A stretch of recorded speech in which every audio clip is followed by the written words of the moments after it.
All right. Welcome to our fourth week into the Bible. We are in the book of Numbers, and true to its name, which we'll talk about, it is full of numbers. So I hope you guys have been enjoying the plan so far. I know I certainly have. I'm very excited that as we start this last week in the Torah, we're finishing up our first section of the Bible. And maybe you caught my intro video for this series, and so you know what I'm talking about. But if not, I'm planning to drop a midweek episode just to close out the first 5 books of the Bible, the Torah, or the Tanakh, as it's later called. We'll talk about that in a second. And talk about that just kind of off on its own, and then kind of highlight the next group of books that we're going to go into. We'll continue in our Bible as it normally is, only for a couple more books, and then I kind of deviate from our normal plan. So if you missed that first episode, you go back, watch it, or that my midweek episode, I'll explain a little bit about how the Bible plan kind of turns, and we're going to kind of be reading in a different order than what you're typically used to. But I'm excited to do that, so I'm going to spend a few days just to kind of gather my thoughts and then recap the Torah as a whole and kind of what is my journey so far this year been. So let's talk more about Numbers, or as it was known in the Hebrew, the wilderness, or in the wilderness.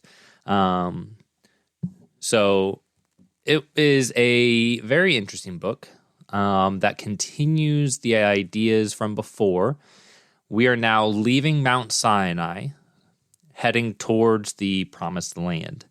You get the infamous stories of the 12 spies going in and 10 of them saying, "There's giants, we can't go." And so it becomes a whole generation just dies there in the wilderness, and it's the next kids who are the next generation that gets to go in.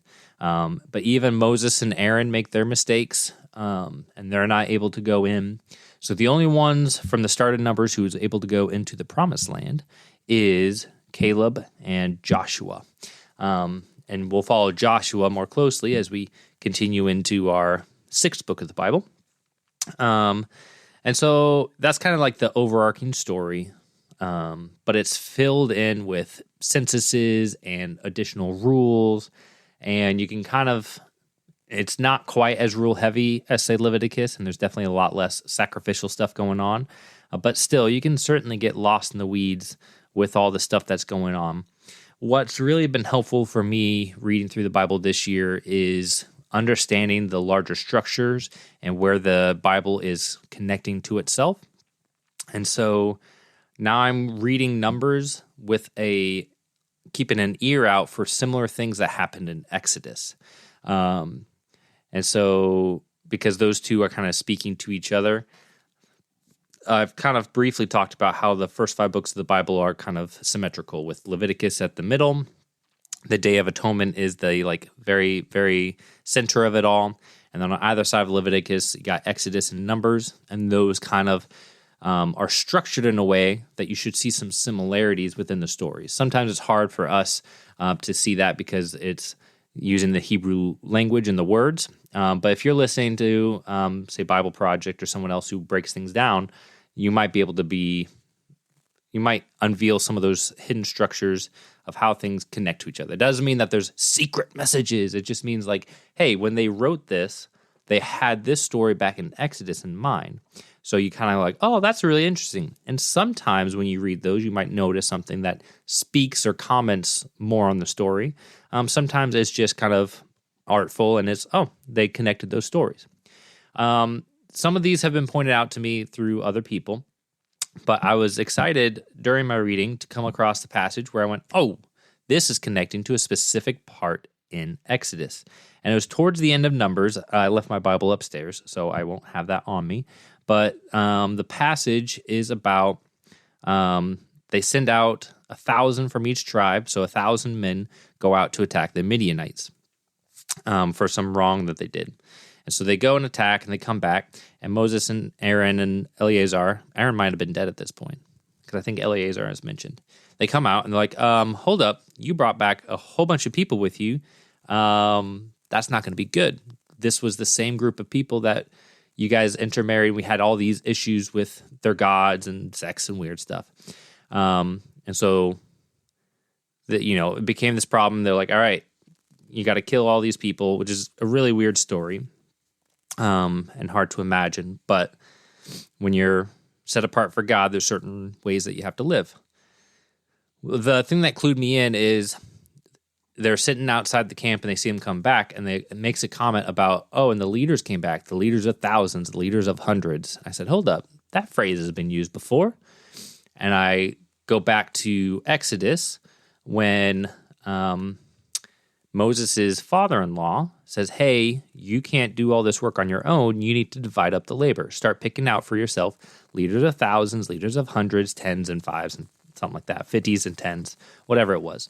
So there's that language again. I said, wait, Moses' father-in-law was a Midianite. So here now we have multiple things connecting. In Exodus, we have a Midianite coming. We have the language of the thousands and hundreds and tens. And then in Exodus, they go out and fight the Midianites. And as they come back, they're talking about, here are the commanders of thousands and hundreds. And so it's like, these parts of these books, Numbers and Exodus, are situated to kind of parallel each other. Now, I don't think that I got any deeper meaning out of those stories because of it, but it's cool that I noticed it. And also just both that, but also just overall, I'm finding that there is so much more that I could dig into. So next year, as I do some other reading plan, I'll come up with something.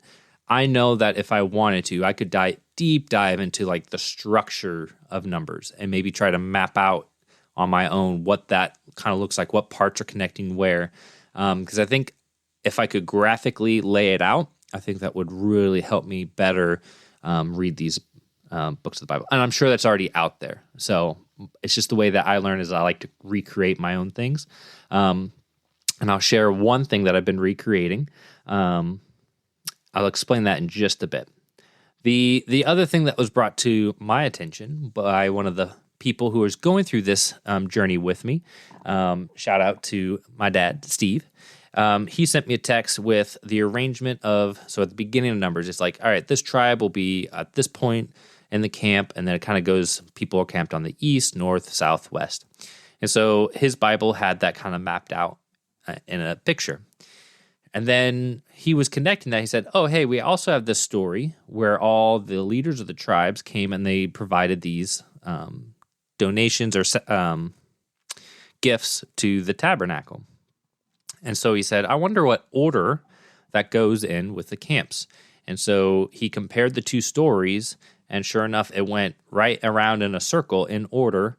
And he was like, well, that is really cool. And again, that's not there's no secret message hidden there, but it's just his comment was it's really cool to see just how structured not only the Israelites were, but God, and how all that structure comes out in this book. So that was really cool. And he tried to see if there was more, breaking it down by who's the parentage, which wife of Jacob was the descendants. There wasn't anything there, but I think that's what I hope that this series does for any of you joining me, is it inspires you to say, I want to take a closer look at something and then go on a journey and discover something or find out there was nothing there. But if you continually do that, you'll end up at the end of the Bible knowing so much more than if you started. So I've been enjoying doing that as well. One of the things that I was inspired to do while reading through these first 5 books was to really map out the genealogies, specifically coming from Jacob. So the 12 tribes of Israel, which technically there's 13, but they don't often count the Levites in that. So fun fact, if you didn't realize that, there's actually 13 tribes technically, because Joseph's tribes get split into his 2 sons. So there's 13. But anyways, sidetrack. I wanted to create genealogy trees for each tribe just to kind of see what happened to this tribe, who of importance came out of this, how do they connect to the larger story. And some of them, there's hey, here's his 3 sons, maybe a couple other people, and that's really it. So those are the ones I've started with because they're a lot easier to create. But you do kind of kept and I've tried to make them look nice. I think that's one thing I try to do is make them look nice. I am going to, at some point, probably, I'll start posting those on my website. I'll announce that on when I do that Torah episode, and I'll have that up on the website for you guys to view. I'll have a direct link to it. But I've made 3 so far, genealogies from the different tribes of Israel. Now I know some of them, like the Levite tribe and the Judah tribe, is going to be quite an undertaking. There's a lot more names to that. But I want to continue that, and I've made them look nice as well, kind of pulling on Jacob gives a blessing to his sons at the end of Genesis, and so I've actually kind of built the theme for each page using that blessing.